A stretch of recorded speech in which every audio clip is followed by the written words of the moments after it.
the Memorial Day Foundation, whose mission is to increase awareness and respect for Memorial Day through public displays of remembrance.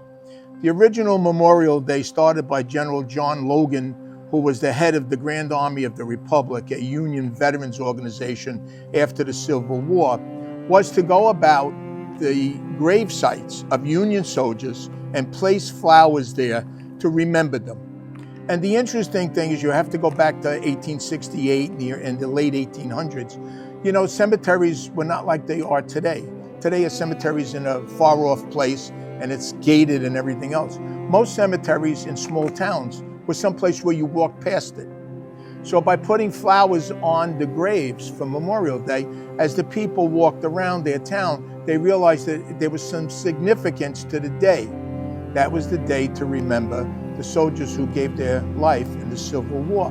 But of course, having had more wars after, in early 1930s, it had been 1932, the government made it a federal holiday, May 30th. And so, of course, the idea that flowers would be a remembrance and a public display, I thought was important.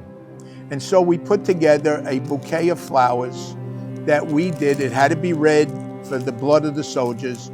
It had a red, white, and blue label on it.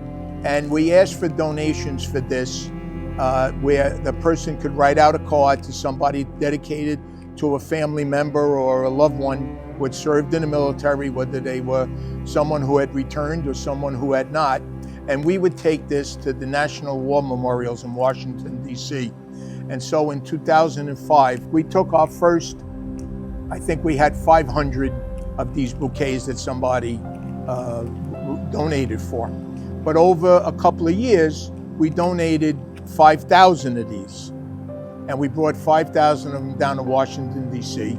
And we were lucky to have people help us with a bus and trucks. And because this is a lot of merchandise to handle.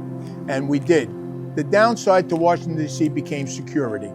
Because of bombings and stuff like that, the Washington, D.C. Police Department, Secret Service, FBI, everybody's involved, made it very difficult to get around. There were always barriers, always things you couldn't do. It was just so difficult that we decided in, I guess it was 2012 or 15, that we just couldn't go to Washington anymore.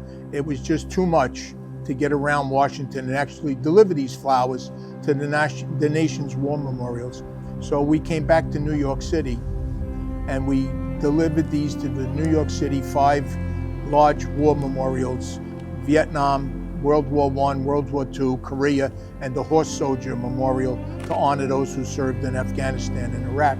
This is a tough kind of charity because we're not saving little children. We're not trying to fix a disease or conquer a disease.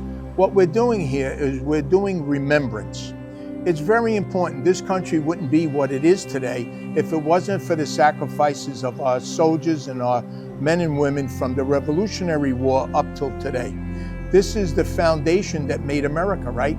Without the Continental Army fighting to free this country, we wouldn't have a country. And they suffered, they died, they did what they had to do to make a free America, and it's our obligation to remember them.